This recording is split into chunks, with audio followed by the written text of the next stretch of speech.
Hello, my name is Matt Carter. I'm a Principal Solutions Architect with our worldwide specialist organization under our networking team, where you'll find AWS Elemental products and services. Today I'm going to go over a demonstration of MediaConnect, and more specifically a new capability we refer to as MediaConnect Router.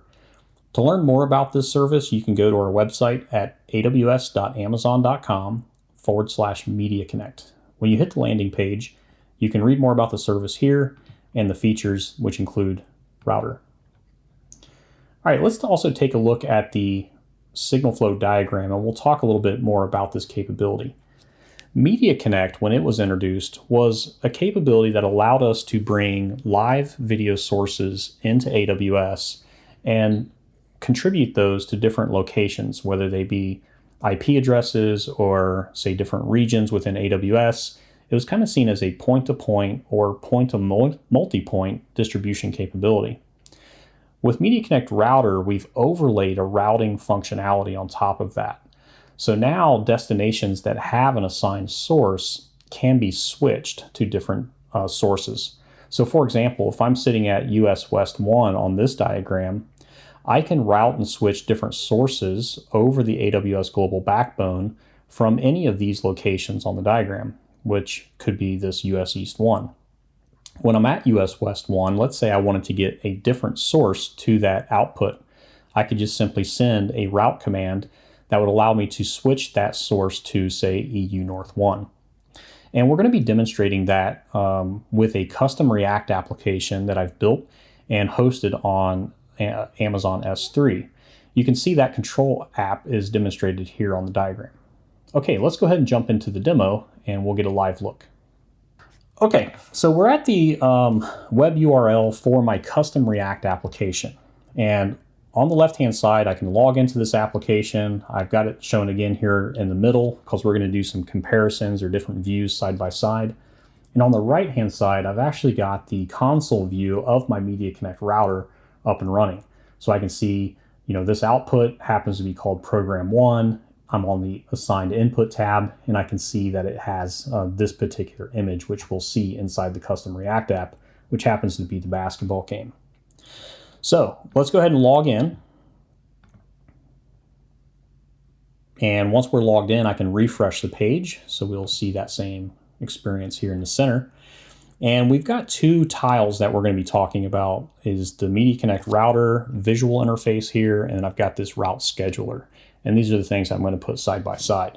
The MediaConnect Router has a couple different views. It has a wireframe view or a signal flow that kind of mimics a patch panel that shows sources connected to different destinations. And I've got a different view that looks more like a broadcast route panel with a series of destination buttons and a series of source buttons that allows us to make our switches. And then the route scheduler allows us to load a bunch of routes, turn the scheduler on, and then we can have the scheduler drive the MediaConnect router for us. So think of it as like, say, an automation system. Let's go ahead and jump into the MediaConnect router to have a look. Okay, here we'll see Program 1 on my destination. This is my first destination, and it is connected to this basketball game, which happens to be in our line of sources. So again, we've got sources on the left-hand side, destinations on the right-hand side. And we can see that this route follows all the way through to the console experience where we have that same thumbnail occurring. And through API commands, I'll be able to dynamically switch this. If I wanted to change this destination source, maybe to the racing event, we can drag and drop that line. And as that route occurs, the application is processing this and sending a request back to MediaConnect Router, and we'll see momentarily that this thumbnail will make a change into the basketball game. And, into the racing game. There we are. Okay, so we've got that first switch, it has occurred.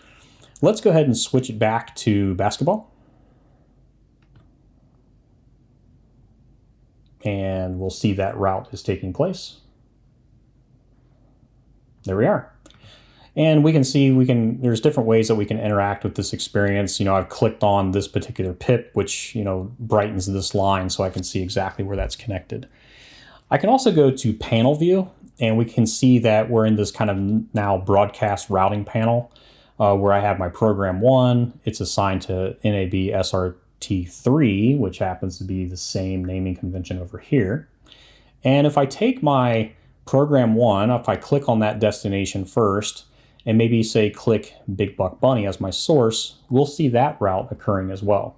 If we look over here on the right-hand side, we should see that thumbnail update to the Big Buck Bunny. There we are. And that should take place here momentarily. There we are. And if we go back to signal flow view, we'll see that that stayed persistent. So we can see the program 1 destination is in fact assigned to Big Buck Bunny.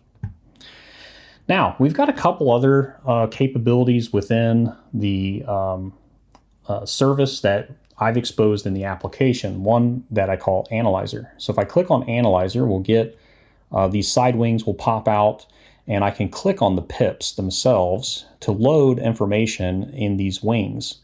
So I can see now that Big Buck Bunny has this information about bitrate, the PAT and PMT table, various other PIDs, codecs, and things like that. So I can, get a little bit more information about what's coming in as that channel.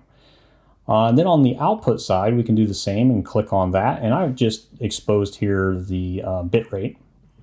But let's say we've got a channel. This one happens to use Media Live input.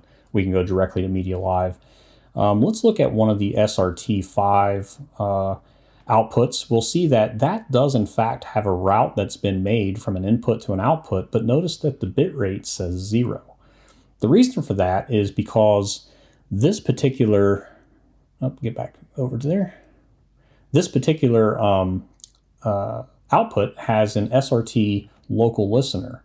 So there's nothing that's actually connected to that channel. So we've got no bits that are going across the wire versus these other destinations may have, active receivers that are pulling that information across the wire that shows us actual bit rate. So that's kind of a cool little troubleshooting capability. So we'll close the analyzer.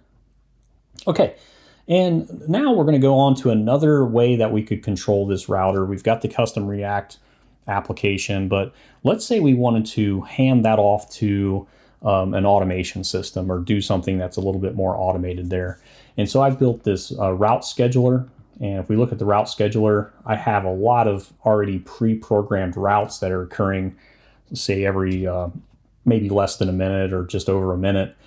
And when I turn this on, there's a database that holds this information. So we're persisting all of this, and we have some Lambda functions that will read that database and know when the next route is occurring. And when that occurs, we are firing the right commands back to MediaConnect Router to in fact make those switches on time. Now you could probably envision this to be at the top of the hour or say bottom of the hour or some combination thereof. So let me go ahead and just turn the scheduler on so we will relinquish kind of manual control and more into an automated control. So I'll turn this on and we'll see as it gets its bearings, this clock here will tell us the next up, which just happened to have one on, it looked like, was it program 2? Let me see. Oh, maybe not yet. Let's give it just another couple seconds to kind of catch up with the next route. And then we'll start to see some green indications that show that these routes are occurring on air. And the next one is going to happen to be program 2, happening in 2 seconds. We'll see that switch. And now we're going to turn green on program 2. The next one happens to be program 1. So if we look at our program 1, I think that's where we already were. We can see the assigned input happens to be Big Buck Bunny. And program 1 is going to go to SRT5. So if we highlight program 1, we see it's on Big Buck Bunny now, but it should switch over here to this SRT5. And there it is. There's the switch that just occurred. We can see the line. We'll see over here the route that is taking. And there is the new thumbnail for that particular channel, which happens maybe look like news or something thereof. And the next route happens to be 30 seconds from now. This will just continue to take place. And again, I've loaded a lot of kind of routes that are happening. Some are happening concurrently. Some are, every 10 or 15 seconds. And so just to show a little bit more of the dynamic nature of the router. And so I hope you've enjoyed a little bit of this demo experience. We're going to be showing this at the upcoming NAB trade show in Las Vegas. And we hope to be able to talk to you more about MediaConnect Router there, and appreciate your time today. Thank you.